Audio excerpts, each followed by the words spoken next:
Hello, Dawn Ross here. My pronouns are she and her. What I've got for you today is a tight hips class. I just finished a strength training workout, so I'm going to use this as a way to really set my nervous system up to be in a state of rest and digest so that I can get the benefits of the strength work that I did prior to this. And we're going to focus on really nurturing the ability of the halves of the pelvis to move and of internal rotation of our femurs, to stay with the theme from the internal rotation of our shins from this month's member meetup. Okay, so come on to your hands and knees. And I'm going to invite you to set up with your knees closer together. The reason for that is then we're going to bias a little bit more internal rotation at the hip. Whereas if I've got my knees out here and then I go back, I'm biasing more abduction and external rotation. And I'd like us today to bias more internal rotation and adduction of the femurs. It'll also help us nicely. That internal rotation helps to decompress the back of the hip socket, okay? So whereas external rotation compresses the back of the hip socket. So we're going to focus on decompressing it, which also opens up that pelvic outlet and stretches the pelvic floor. Okay, so onto the hands and knees. Knees a little bit like maybe a fist distance apart, okay? And then what we're going to do is simply rock the pelvis back towards our heels and then come back onto the hands. And we're just going to rock back and forward a few times. You'll feel how your sit bones kind of drop towards your heels and that lengthens or puts under tension kind of the low back stuff, which might be a different position than what you notice you tend to do during the day. So a lot of us, especially if we're sitting, those muscles will engage. And so this is a way just to tension them the other direction.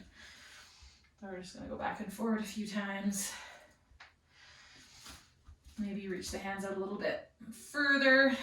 But as you take the hips back, I want you for the next few to also think about moving your breastbone towards the ceiling.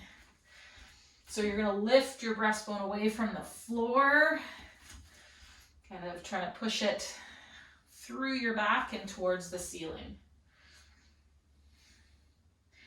Now take your gaze when you shift back to your knees, and as you come forward, just past the fingertips. So again, bringing some length to those cervical extensors, whereas typically when we're sitting and working on the computer, they're in this position.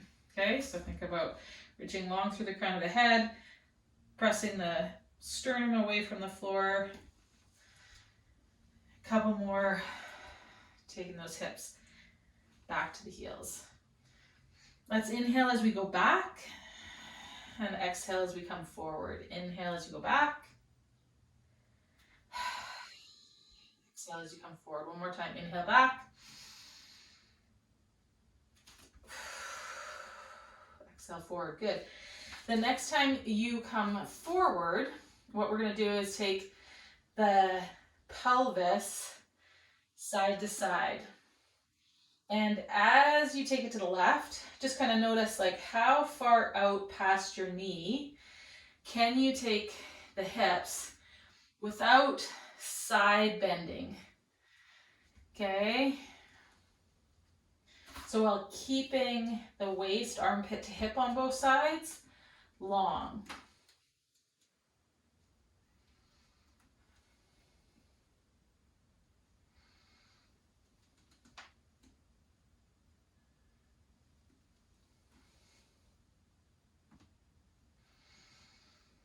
You might notice that the direction you take the hips, that opposite hand, if you kind of imagine pressing it forward, Feel how that activates the leg of the side you went over to, and how that keeps armpit to hip on both sides from going into that lateral flexion. And we keep nice and long through that waist. Okay, the next time you go to the right, you're gonna pause there, and then we're gonna scoop the hips back towards the heels, cross the heels, out over to the left, and up top. And then we're gonna go back along the left, scraping that peanut butter jar, out to the right, and up. One more time, stay out to the right, scoop around to the left, and then find center. Okay, is we're gonna shift those hips back, okay? And we're gonna take our right wrist and cross it over our left wrist.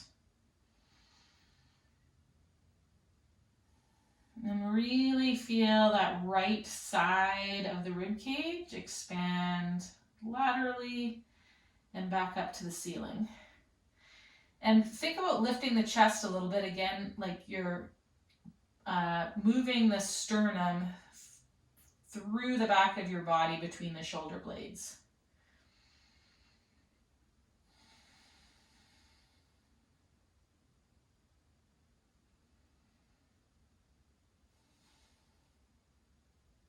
Now, if you want to focus on maintaining a little bit of tension in that ab wall after the exhalation, you are welcome to do that.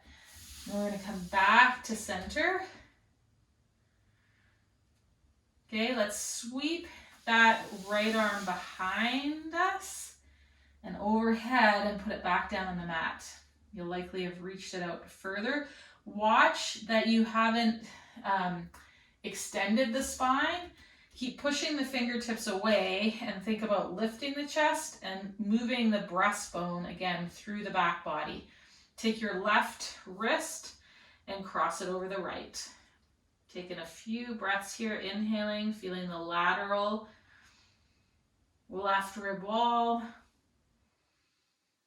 Exhale through the nose or an open mouth. Feel free to maintain that tension. You kind of feel come to the front ab wall as those front ribs move towards one another and down towards the pelvis, but you don't have to. You can just relax that and then inhale again, directing that breath into that left side of the rib cage. One more time.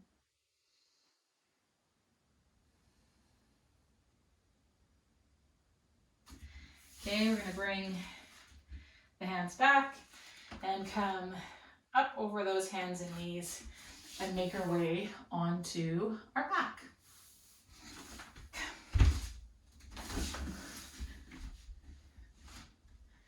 Now, once on your back,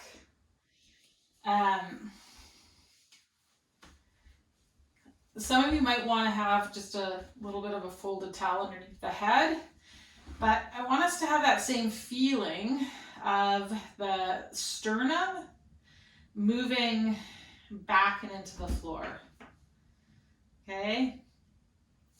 You might have the chin be a little more lifted than the forehead than you normally would, and that can help kind of send that breastbone back through the floor. But don't, just let the breastbone be heavy.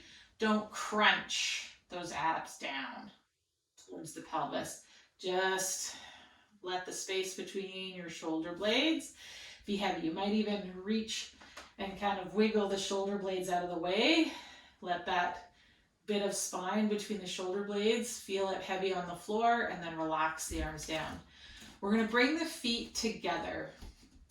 Okay, when you bring the feet together, if you feel like your legs are in external rotation, keep your knees together, but toe heel out your feet just a little wider than your knees, so that there is a sense of some internal rotation happening at the leg bones. Okay, And then what you're going to do from here is we're just simply going to take those knees side to side.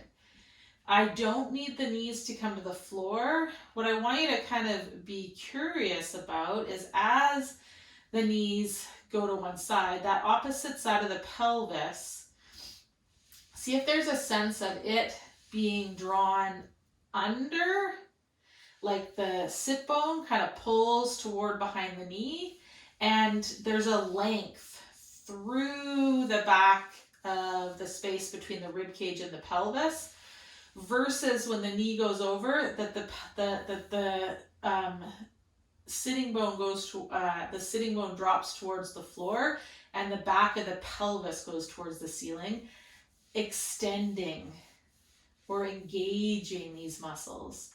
So something that can kind of help that is sort of think about as the knees go over, that top knee is kind of trying to extend the hip. So that top knee is trying to go behind you. That top knee is trying to go behind you. So we create this length between the back ribs and the pelvis rather than extending and engaging those low back muscles again. And you don't have to go super far, like go where the shoulders definitely just stay heavy. You might think of kind of pressing in through the inside edge of that top knee, outside edge of that bottom knee, and really arcing that top knee, like I said, away from your nose, and like you're trying to take it behind you to take that leg into extension. Okay? And you'll feel weight come into one hip. Okay, next time you're through center, you're going to pause there. We're going to lift up the right leg, externally rotate it, and just bring that ankle onto the knee. Again, now we're going to just take the legs side to side.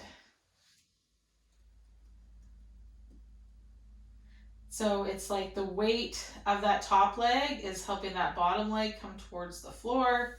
And now this top leg again is kind of, or this now bottom leg is kind of pulling that top leg, but again, have this sense that it's pulling or tractioning it away from you to create a posterior tucking of that side of the pelvis, not an anterior. So we want the back of the top of the pelvis to move away, right? We don't want it, we want it to move towards your waistband, not away from your waistband. And you're just going to go side to side. So some of you might find you have to kind of focus a bit more on tractioning away from the head than going towards the floor. Traction away. Kind of think of kind of pulling with that top ankle in a direction towards the wall. And then we're going to switch sides. Make sure that that sternum has stayed nice and heavy. Because that rib cage is giving the stability from which now we're moving the pelvis. Okay, so if I've got my shoulder blades retracted and squeezed together and I don't have those back ribs, I'm not going to be as stable, and you'll probably find that that's where the pelvis wants to do a more of an anterior position, or that there's a lot more guarding of those low back muscles and less ability for them to let go and find a different link tension relationship. Okay, last one here. So again, we're going for length and rotation, not extension. So I don't want your belly button at any point to pop up towards the ceiling, but I'm not holding my belly tight either. I'm managing this by interacting with the legs. Okay, let that go. Just take a second here and feel how that feels. Now we're gonna walk the feet together again, bring the knees together. And as you inhale, I want you to squeeze the knees together. Exhale, squeeze a little more.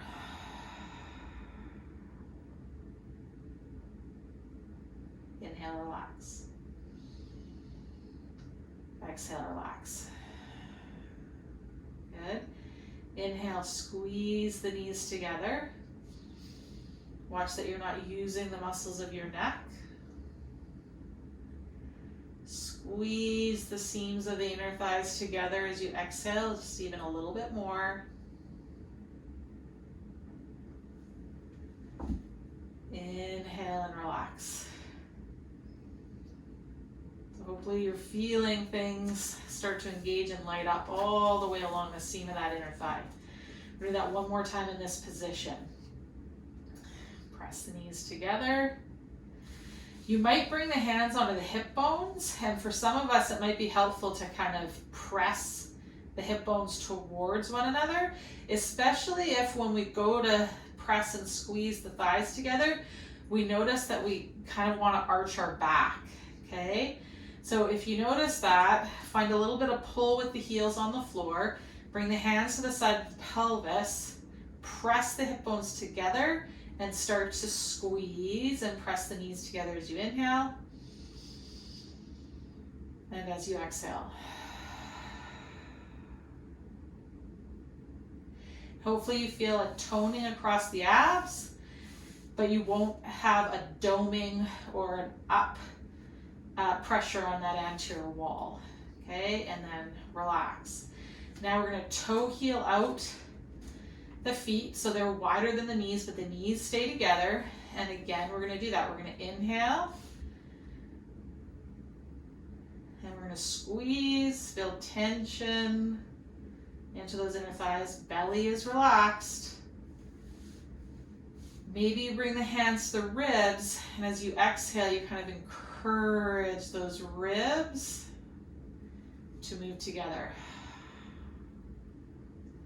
That might help you feel that toning of that ab wall. You can keep that tone. Inhale, send the breath to the back and the side ribs,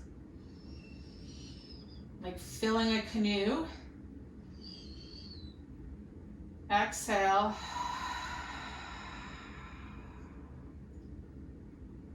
Keep that tone in the ab wall. Inhale here.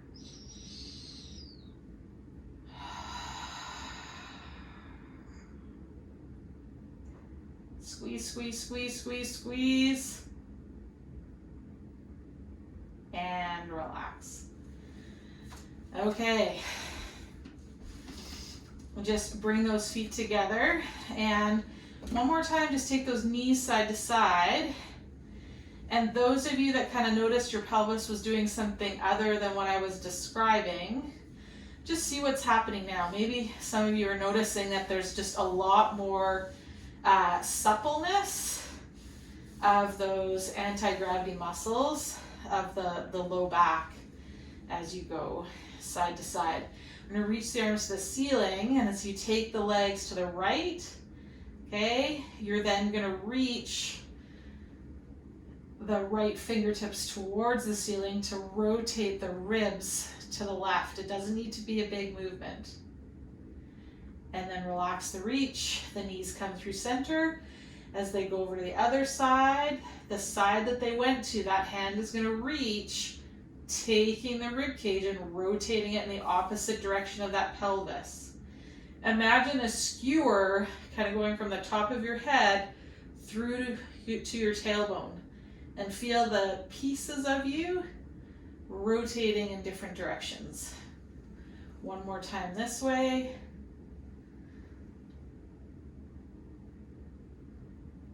As you get that reach, you might feel the obliques. And one more time, reach this way with the knees and reach the fingertips to the ceiling. If you notice when you reach, you feel neck stuff, instead of being kind of at shoulder height, reach a bit more on the diagonal as if you're reaching towards the seam of that wall and ceiling.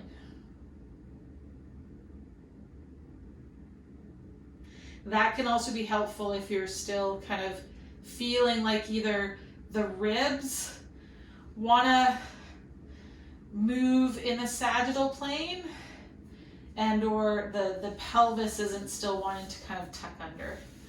Okay, bring the knees back to center, just place the feet wherever.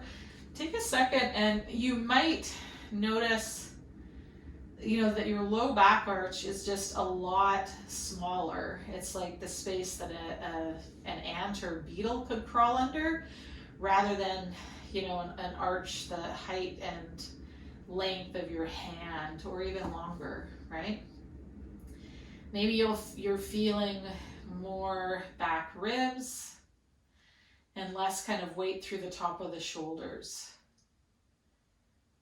Maybe you're just feeling more across the pelvis. So instead of being on this little triangle of the sacrum, you're feeling a little bit more kind of across the back of the pelvis. So just take another moment here to notice what you notice. Okay, so we're going to come up to kneeling, and what we're going to do is have one foot, well, I'm going to show you facing, and then I'm going to go to the wall to do it. But one foot is on the wall, the other foot is forward. Okay, and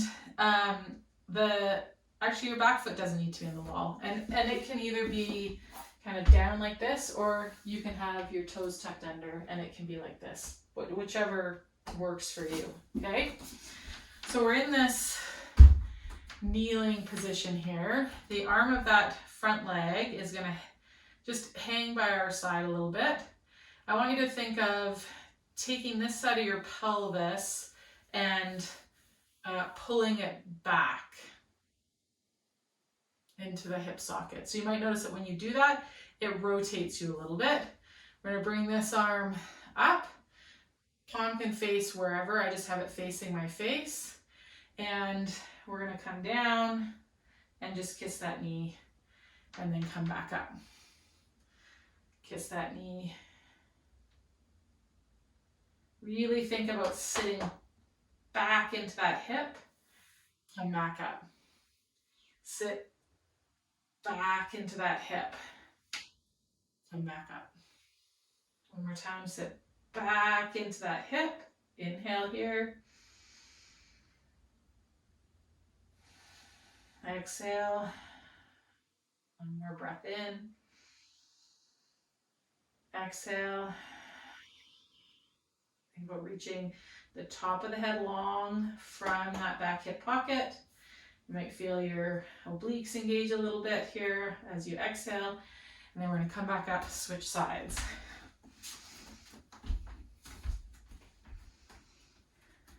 Okay, so again, find where you can kind of draw that front leg, femur back into the hip socket. Okay, let that arm hang by the side.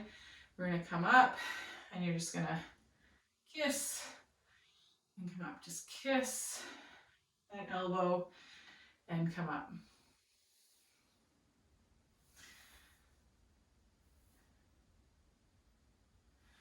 Think about being long from that back pocket out through the crown of the head.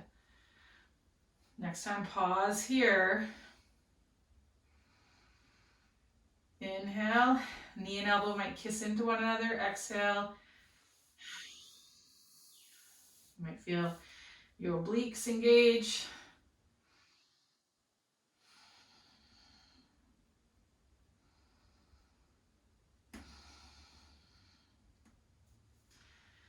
Okay, let that go. We're going to come. What we're going to do is just come into this offset stance.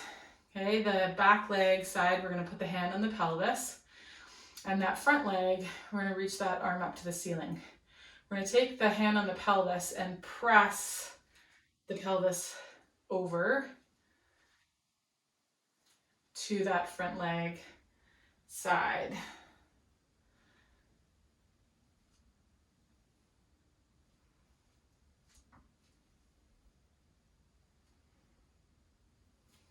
Okay, a couple more.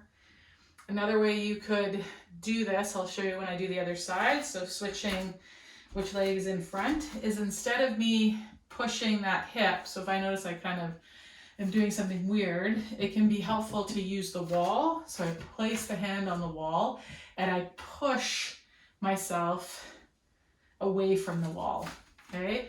I wanna stay connected through the ball of my foot. So as I go, I don't want to lose the big toe mound.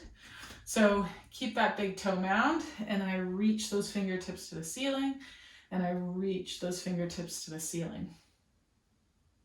Should be getting a nice stretch here, just along the whole outside of the hip, into the front iliacus probably. One more. Okay. Now come to standing a little bit wider, okay? And we're gonna think about reaching a pinky toe, one pinky toe. Reach it out to the side. Let that send you over to the other leg. I wanna have all my weight over this leg, so if I wanted to, I could lift this leg.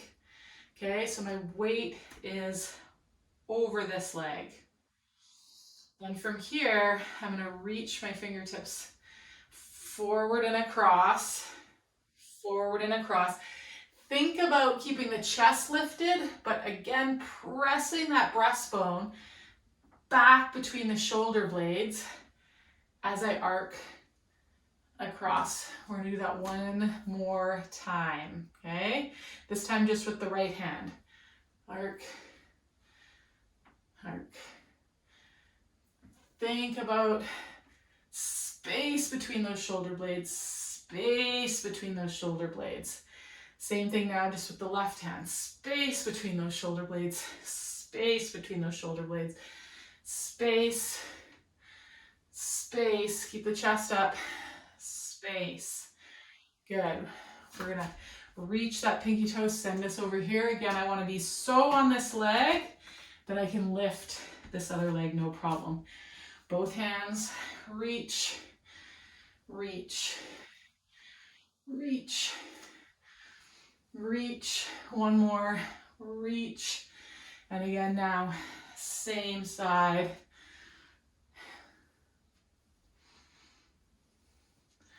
Just going for a nice dynamic stretch here.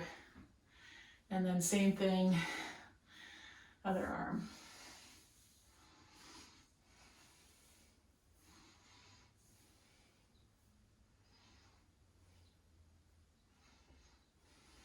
Okay.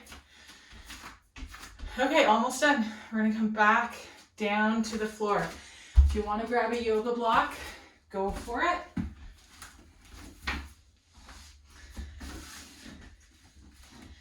We're gonna bring ourselves into constructive rest. So placing a block between the thighs and toe heel out those feet. Just to be as wide as the mat. Well, they don't need to be wider than that. Fold there. And again, play with kind of how far or close the legs are from the pelvis. And I'd love them to be a distance that it feels like you can just relax the legs completely.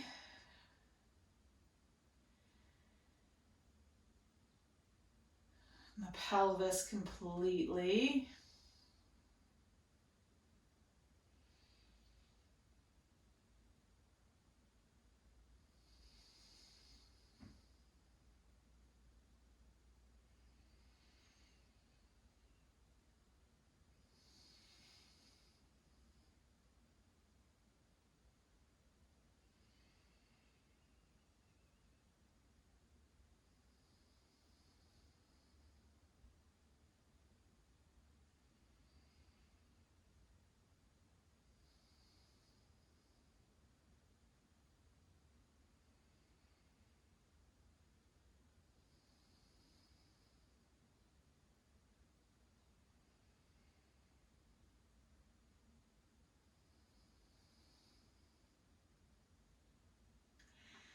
Maybe take the head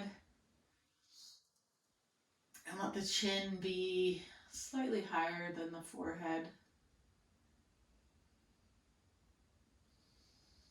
Maybe notice how that lets really organically the sternum be a little bit heavier. And or you might want just a bit of elevation of the head, a little something underneath it. Again, give yourself a chance to kind of explore and see what helps your system and the relationship of your skull and your rib cage and your pelvis. Find a stacking. It just allows the nervous system to drop into this rest and digest.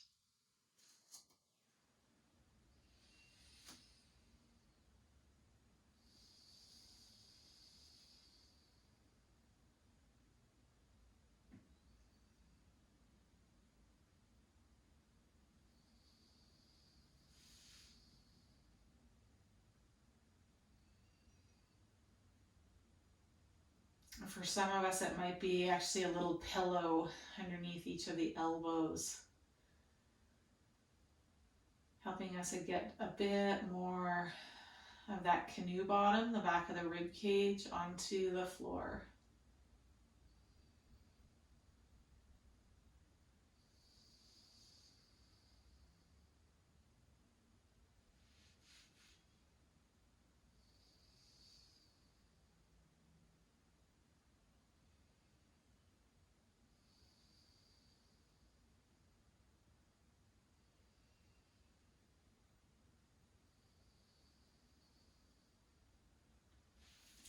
We're going to toe, heel, and the feet.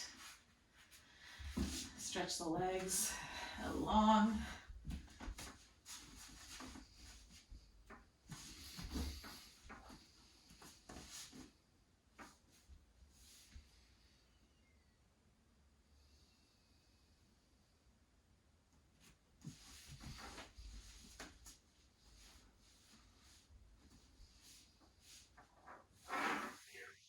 And just let your body be.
After your next exhalation, start to bring movement back to the body. Wiggling fingers, toes, maybe reaching the arms overhead or drawing the knees into the belly. I'll just take a few moments to let yourself stir from stillness. And make your way onto a side.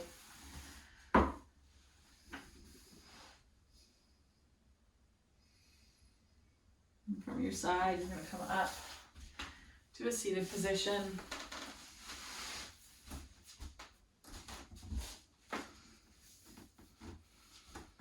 Hands can rest in your lap, or maybe the palms come together, thumbs just to the left of the breastbone in Anjali Mudra.